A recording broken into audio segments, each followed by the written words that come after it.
Once upon a time, a vast kingdom was ruled by a wise and just king.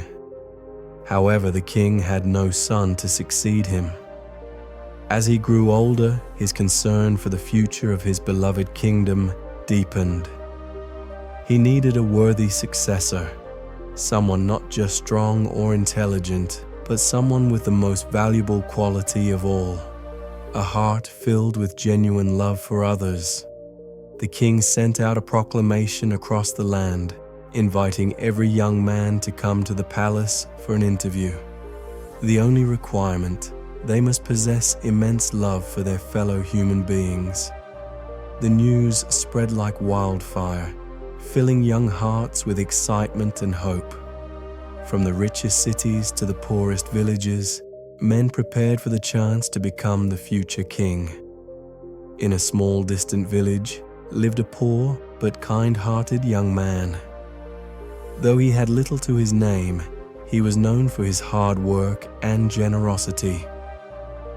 But he faced one problem. He had no fine clothes suitable for a royal interview. Determined not to miss this chance, the young man worked tirelessly, saving every coin until he could buy proper attire and enough food to sustain him on the long journey to the palace. At last, the day arrived.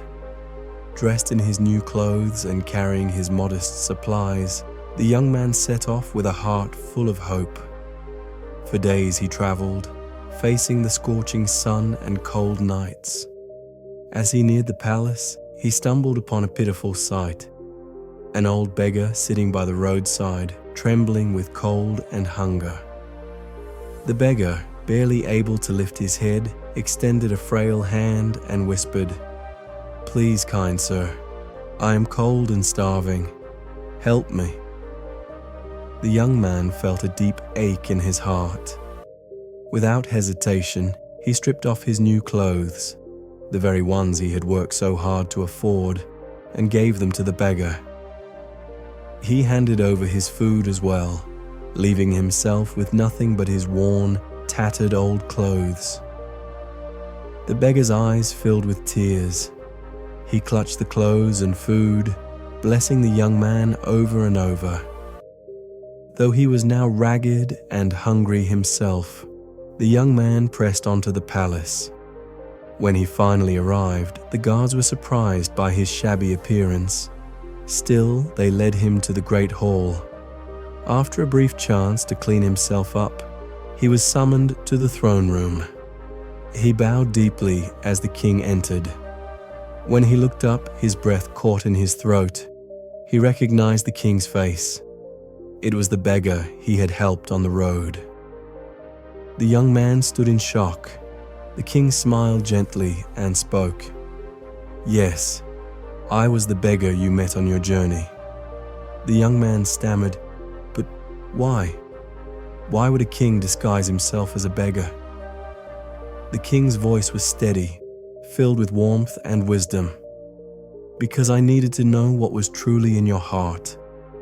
Had I appeared before you as a king, you might have done anything to impress me.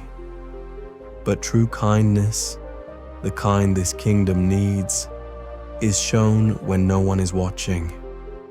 You gave everything you had to a stranger, expecting nothing in return.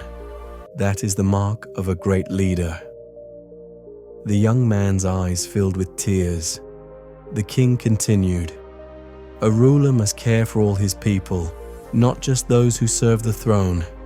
You proved that you possess the greatest gift of all, a heart full of compassion." The room fell silent. The weight of the moment was profound. The king stepped closer.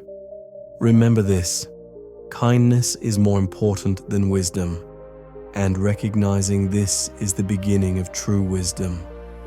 A king may have wealth and power, but these are meaningless compared to the richness of a compassionate heart." And so, the poor young man, once a nobody from a distant village, became the king's chosen successor. He ruled the kingdom with the same kindness and love that had won him the crown, bringing peace and prosperity to all.